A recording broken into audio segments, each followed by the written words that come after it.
If I asked you how much of the content you read online is AI generated, what percentage would you give me? 20%? 30%? Well, according to a recent study, over 50% of online articles are written by AI. On the surface, that seems a bit overstated, and it is if you don't know the types of articles that study reported on. The good news is that this study by Graphite, which analyzed over 65,000 randomly selected articles of at least 100 words on the web, consists largely of general interest writing, like news updates, how-to guides, lifestyle posts, reviews, and product explainers. These are things meant to inform others, not necessarily express originality or creativity, but that doesn't mean this influx of AI writing hasn't already seeped into our creative expression. When I scroll through social media now, I can't help but feel like something has shifted recently. Listening to many creators speak, their inflections, intonations, sentence structures, and even the words they use is like listening to copies of ChatGPT. And whether they're consciously aware of it or not, AI has most likely influenced them to talk in this manner. So let's go deeper into this less talked about issue, what AI sounds like, why it's causing a homogenization of language, why that's a terrible thing, and what this means for the future of human creativity.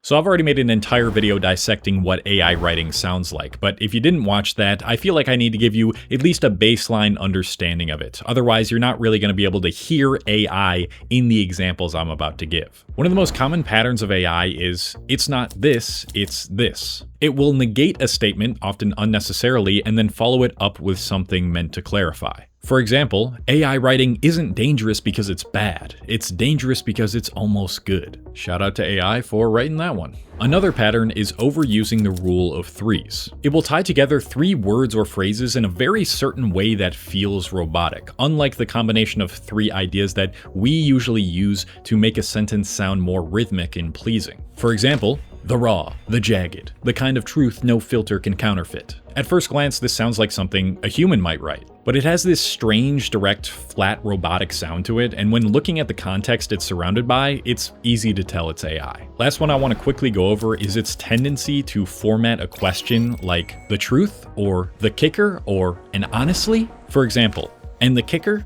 Agents now admit they were a pawn in a political war. Now, a lot of people have read enough AI writing slop to catch it when they come across it, but what happens when a content creator presents a piece they wrote with AI through their voice? Sometimes it's obvious, but most of the time they intentionally or unintentionally obfuscate its presence through the way in which they speak. I'm gonna be honest, I feel like I've read and listened to so much AI and have used it enough myself to know with like 85% certainty whether a piece of content was written with AI or not. Now let me show you what this sounds like through a few pieces of content, and I will be blurring these creators' videos not only to have you pay more attention to their words rather than the visuals, but also because I don't want to feel like I'm exposing some creators for using AI and then some people will give them hate for it, as much as I think they shouldn't be using it. But first, let's talk about today's sponsor, Henson Shaving. I remember the days when I'd use my dad's multi-bladed razor before school. Nothing quite like coming into first period with a scab on my face from a dull blade.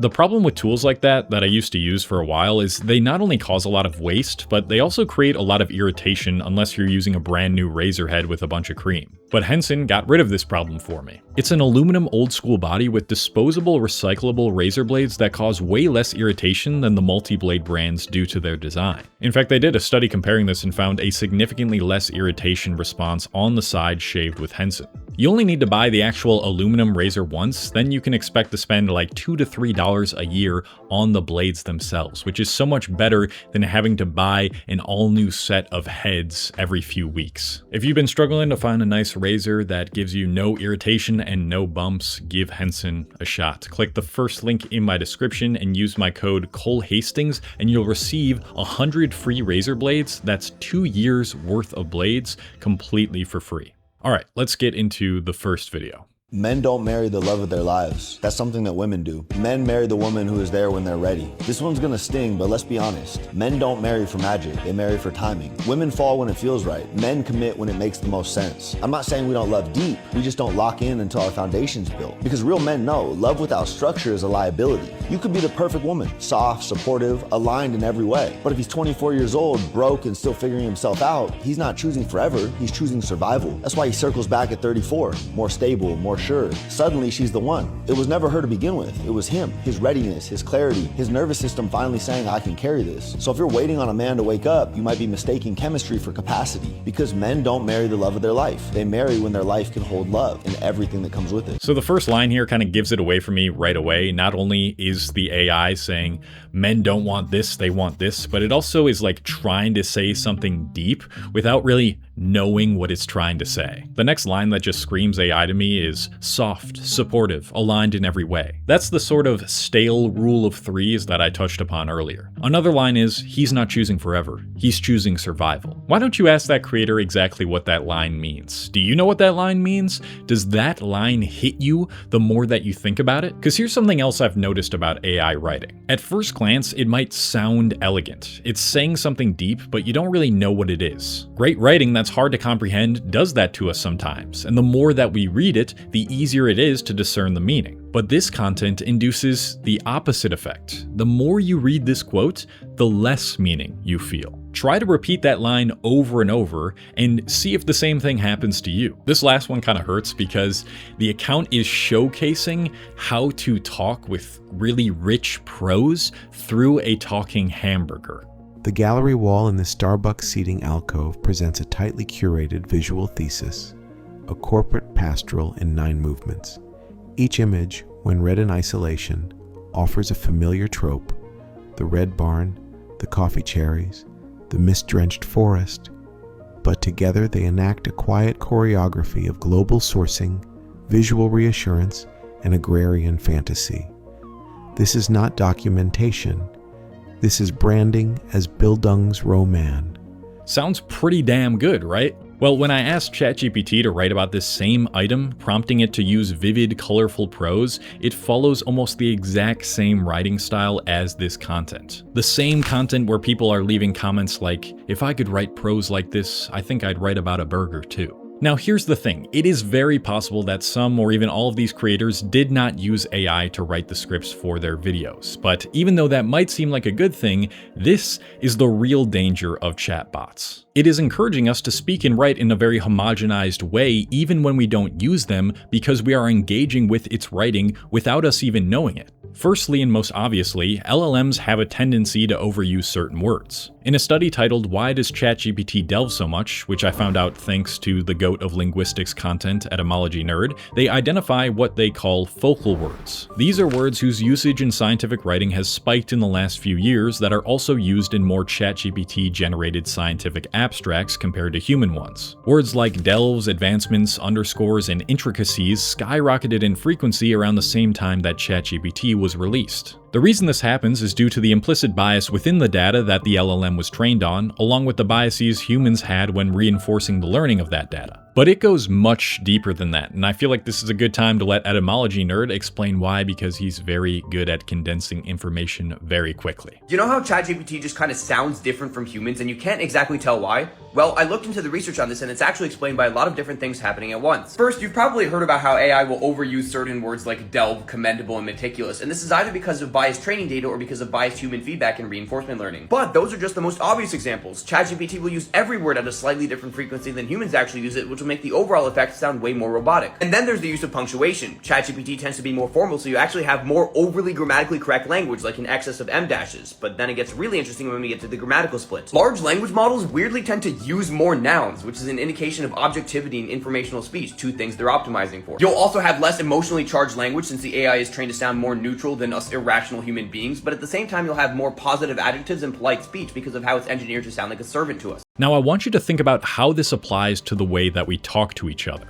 Overrepresented words and overly grammatical, punctual, robotic language is being injected into social media, the place where most people spend at least a few hours a day on. Our brains are remarkably good at mimicking the things we most frequently consume. In fact, one of the best ways to learn an entirely new language is through something called comprehensible input. This is a process in which most of your time spent learning a language is simply just listening to as much of that language as you possibly can by consuming podcasts, interviews, and other forms of casual dialogue. It's a method I used to learn a bit of Japanese myself when I was studying it, and I can tell you that there were a few podcasts that I would listen to way more than others, and my Japanese speaking style mimicked the people in those podcasts more than other people. So in the same way, if we are unconsciously reading a lot of AI writing and listening to a lot of content with AI scripts every day, we're all naturally going to sound more like AI. To put it bluntly, we're all going to speak more like robots. And guess what? We already have evidence to show that it's happening. A study titled Empirical Evidence of Large Language Models' Influence on Human Spoken Communication analyzed more than 360,000 YouTube videos and 771,000 podcast episodes from before and after ChatGPT's release to track the use of GPT words over time. And the results show a massive uptick in ChatGPT words in the 18 months after its release. According to Scientific American, who wrote an article on this study, the words didn't just appear in formal scripted videos or podcast episodes, they were peppered into spontaneous conversation too.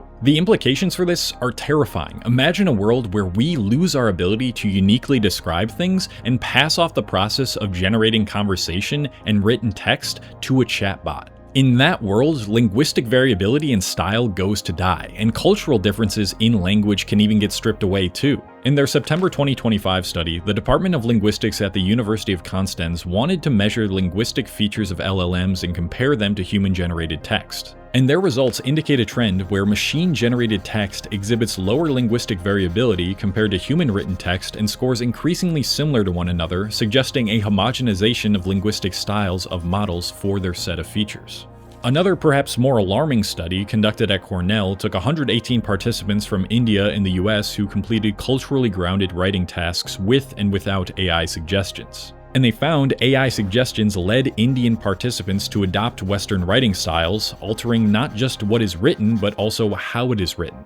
These findings show that Western-centric AI models homogenize writing toward Western norms, diminishing nuances that differentiate cultural expression. If that does not anger or scare you, I'm not sure you really care about preventing a world where everyone's writing and speaking style sounds like ChatGPT. And to me at least, I hate the idea of that. Language is at the basis of how we express ourselves and how we get to know ourselves. Without the right words with which we gain through the consumption of everyone else's unique forms of communication, we run the risk of losing our ability to articulate the aspects of humanity that rely on those words in order for us to understand them. The differences in our language is how we accumulate so much wisdom through each of our own subjective experiences. Where one writer might use the word illuminate to describe something bursting with light, another writer might use radiate or belite or emblaze. There are subtle nuances between each of these words, yes, but it's that nuance that separates one person's way of perceiving the external world from another. And if we all perceive reality in the exact same way because we no longer possess the ability to describe it through a rich verbal lexicon, we literally become slaves to seeing the world in the way that LLMs have been trained to explain it. It's already happening. In fact, we've already lost a ton of words we used to use to describe nature. Maybe the saddest thing about our society being chronically online is that we're literally losing words to describe nature. I mean, ever since the TV got popular, there's been a demonstrable decline in nature-related words like river, blossom, and goldfinch in American-written fiction books. Same with popular song lyrics. Since artists and writers are describing the world around them and the world is increasingly urbanized, there are fewer lyrics being written about things like blackbirds and buttercups. But it's not just our increased urbanization, because the decline of nature language is actually outpacing the growth of cities. Instead, we also seem to be spending more and more time indoors, and our vocabulary is reflecting that. And it wasn't always like this. Before the Industrial Revolution, there was actually an increase in specific terminology for types of trees and flowers as we developed a greater scientific understanding of the natural world. But once we started modernizing, we kind of stopped using those words, and now nobody knows their types of trees anymore. And that change is unfortunately also reflected in our media. Fewer Disney movies are depicting outdoor settings. Fewer children's books are describing natural environments, while man-made backdrops have become much more popular. That circularly starts affecting our actual spoken conversations. And this trend is only going to continue with social media and AI, because the less we're touching grass, the less we're talking about grass as well. This trend is not going to stop unless we intentionally choose to stop engaging with social media and chatbots as much. Or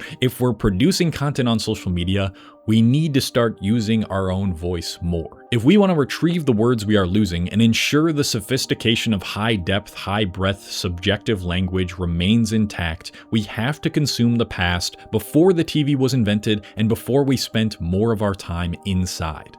In other words, we have to return to the classics. I'm currently in the middle of reading the third book in the Lord of the Rings series, and though this isn't necessarily considered a literary classic, it's still a classic work of fantasy, and it contains an unbelievable amount of rich imagery. I've come across so many words that I had either never read before or briefly came across in the past but didn't know what they meant, and I've been actively making an effort to write all of those words down and find the definition of them so I can try to incorporate them into my own verbal lexicon. And I strongly encourage you to do the same. Go to a bookstore, a local one preferably, with tattered pages and worn-in binds on most of the books, and pick a couple out that interest you and see if it contains a lot of words you don't really understand or know. Then read them and try to memorize the meaning of them and use them in a piece of writing, whether that's a short story, essay, or even a few simple sentences. But it doesn't even necessarily have to be classical literature. A lot of modern books contain these uncommon words as well. This is one of the reasons I'm currently writing my first book, which is a sci-fi novel about a 21-year-old living in present day who develops the ability to see into a parallel reality.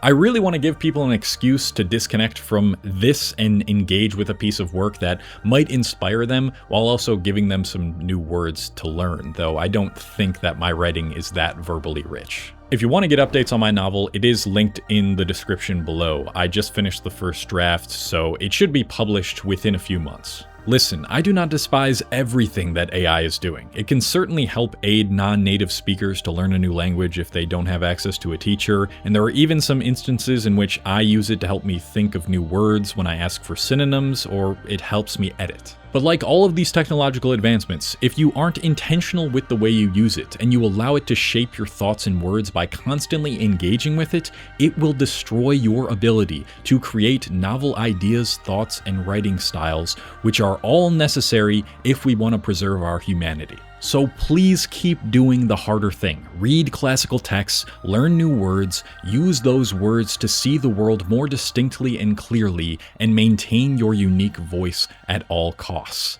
Because we need it now more than ever.